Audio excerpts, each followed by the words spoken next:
राष्ट्रीय पाठ्य पुस्तक रूपरेखा 2005 मानती है कि गणित में चिंतन, तर्कता एवं तार्किक का शामिल होता है। दृष्टिकोण से किसके द्वारा प्राप्त किया जा सकता है? तो खोजबीन उपागम का प्रयोग करना, हस्तचालकों का प्रयोग करना। इस दृष्टिकोण को खोजबीन उपागम का प्रयोग करके, हस्तचालकों का प्रयोग करके संकल्पनाओं को वास्तविक जीवन से जोड़कर तथा विद्यार्थियों को चर्चा में शामिल कर सकते हैं।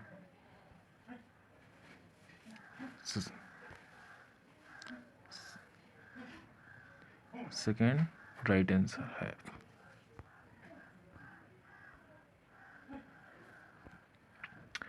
राष्ट्रीय पाठ्य पुस्तक रूपरेखा 2005 के अनुसार गणित की शिक्षा मुख्य उद्देश्य बच्चे के गणितीकरण की क्षमताओं का विकास करना।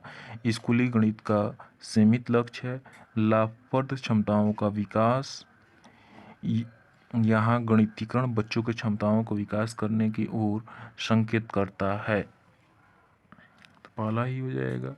पूर्ण धारकों के उनके तार्किक निष्कर्ष अनुशीलन करने एवं अमूर्तन प्रचलन करने, गणित रूप से चिंतन और तर्क के बच्चों के संसाधन का विकास करने में। यहाँ गणितीय बच्चों के पूर्व धारणाओं को उनके तार्किक निष्कर्ष का अनुशीलन करने और अमूर्त का प्रचलन करने के लिए गणितीय रूप से चिंतन और तर्क के बच्चे के संसाधन का विकास करने की क्षमताओं की ओर संकेत करता है। राष्ट्रीय पाठ्य चर्चा रूपरेखा 2005 पर बल देती है।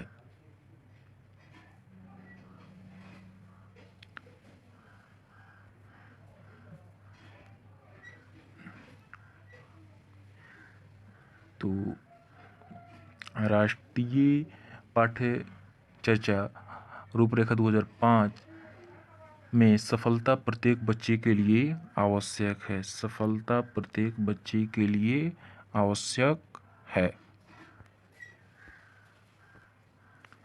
राष्ट्रीय पाठ्य चर्चा रूपरेखा 2005 ये उल्लेखित करता है कि गणित महत्वाकांक्षी, सुगम और महत्वाकांक्षी से तात्पर्य है किसकी उपलब्धि है।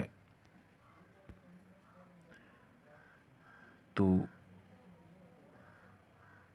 गणित के उच्च उद्देश्य एवं लक्ष्य। राष्ट्रीय पाठ्य चर्चा रूपरेखा 2005 में यह उल्लेखित किया गया है कि गणित शिक्षण महत्वाकांक्षी, सुसंगत और महत्वपूर्ण होना चाहिए। यहाँ महत्वाकांक्षी से तात्पर्य गणितों के उच्च उद्देश्यों के अभिप्राय लक्ष्यों से है। बच्चों के साधन को विकसित करना ताकि वो गणित ढंग से सोच सके व तर्क कर सके। राष्ट्रीय पाठ्य चर्चा रूपरेखा 2005 के अनुसार विद्यालय में गणित शिक्षण का संकीर्ण उद्देश्य है। तो संख्यात्मक कौशल्य का विकास। राष्ट्रीय पाठ्य चर्चा रूपरेखा 2005 के अनुसार विद्यालय में गणित शिक्षण के संकीर्ण उद्देश्य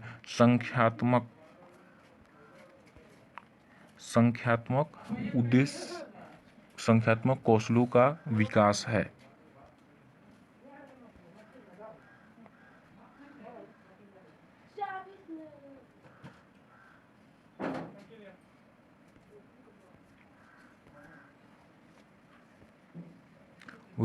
राष्ट्रीय पाठ्य चर्चा रूपरेखा 2005 उल्लेखित गणित की लंबी आकृति को संकेत करती है। एक संकल्पना पर दूसरी संकल्पना बनाना। राष्ट्रीय पाठ्य चर्चा रूपरेखा 2005 की उल्लेखित करती है गणित लंबी आकृति संकेत करती है एक संकल्पना पर दूसरी संकल्पना बनाना। उदाहरण आयत तथा वर्ग के समकोण के लिए सबसे पहले चतुर्भुज बताया गया है।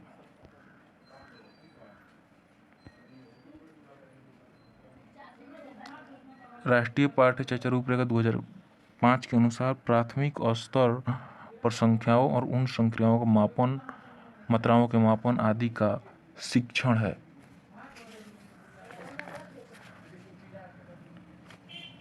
तो पहला ही हो जाएगा, राष्ट्रीय शिक्षण संकीर्ण को उद्देश्य को पूरा करता है। राष्ट्रीय शिक्षण संकीर्ण उद्देश्य को पूरा करता है। राष्ट्रीय पाठ्यचर्या रूपरेखा 2005 के अनुसार प्राथमिक स्तर पर संक्रियाओं और उन पर संक्रियाओं मात्राओं का मापन आदि का शिक्षण गणित शिक्षण के संकीर्ण उद्देश्य को पूरा करता है।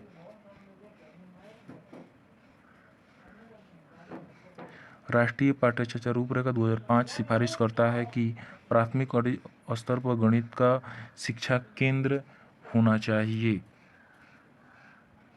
तो कक्षा में की गई पढ़ाई विद्यार्थियों को दैनिक जीवन से जुड़ने में सहायता करना।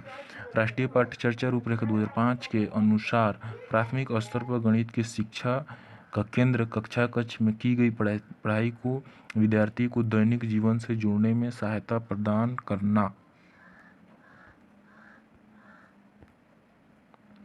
राष्ट्रीय पाठ्यचर्या रूपरेखा 2005 एनसीएफ वर्ष 2005 के अनुसार प्राथमिक विद्यालय में गणित पढ़ाने का मुख्य उद्देश्य निम्नलिखित में से कौन सा नहीं है? तो बच्चे को गणित विचार प्रक्रिया का गणितीय रूप देना, ये आपको बिल्कुल नहीं है। राष्ट्रीय पाठ्यचर्या रूपरेखा 2005 एनसीएफ 2005 के अनुसार प्राथमिक विद्यालयों में गणित पढ़ाने का मुख्य उद्देश्य बच्चों को सोच विचार का है।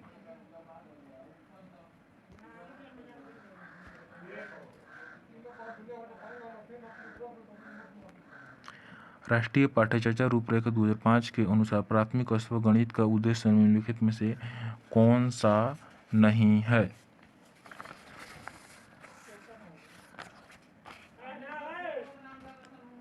तो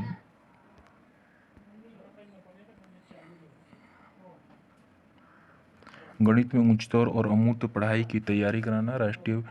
राष्ट्रीय पाठ्यचर्या रूपरेखा 2005 के अनुसार प्राथमिक स्तर पर गणित के शिक्षण का उद्देश्य गणित के बच्चों को जिंदगी के अनुभवों को भाग बनाना, समस्या समाधान की समस्या से प्रस्तुत करने के कौशल को प्रोत्साहित करने तथा तर्क संगत विचारों को प्रोत्साहित करने का उस गणित के उच्चतर और अमूर्त पढ़ाई की तैयारी कराना नहीं है।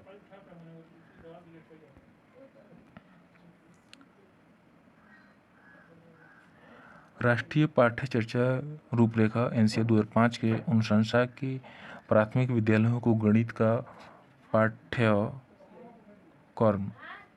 होना चाहिए कौन सा? तो कह रहा है कि छात्रों को प्रतिदिन अनुभवों से संबंधित होना। एनसीएफ 2005 के अनुसार प्राथमिक गणित के पाठ्यक्रम छात्रों को प्रतिदिन के अनुभव से संबंधित होना चाहिए।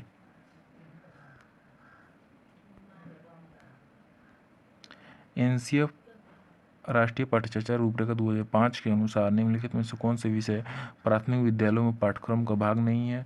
अनुपात, चौपड़, टाइलिंग, समिति, प्रारूप। तो हम जानते हैं कि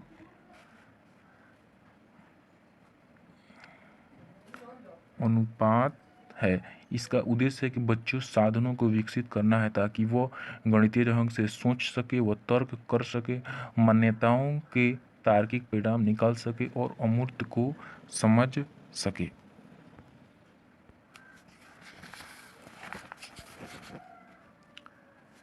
एनसीएफ 2005 का मानना है कि गणित में सोचने व तर्क करने का एक निश्चित तरीका निहित है।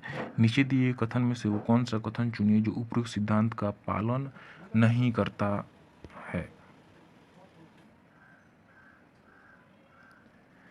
तो आंकिक प्रश्नों के हल करने के लिए विद्यार्थियों को निर्धारण सूत्र बनाना उपरोक्त सिद्धांत का पालन नहीं करता है।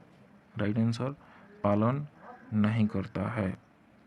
राष्ट्रीय पाठ्यचर्या रूपरेखा 2005 अधिगमकर्ता रचनावादी उपागम पर बल देती है क्योंकि यह डैश डैश पर केंद्रित है। तो गतिविधियों में शामिल करते हुए शिक्षार्थियों की सक्रिय भागीदारिता, ये आपका बल देती है। राष्ट्रीय पाठ्यचर्या रूपरेखा 2005 के अनुसार अधिगम रचनावादी उपागम पर बल देती है क्योंकि यह गतिविधियों में शामिल करते हुए शिक्षार्थियों की सक्रिय भागीदारिता पर केंद्रित होती है।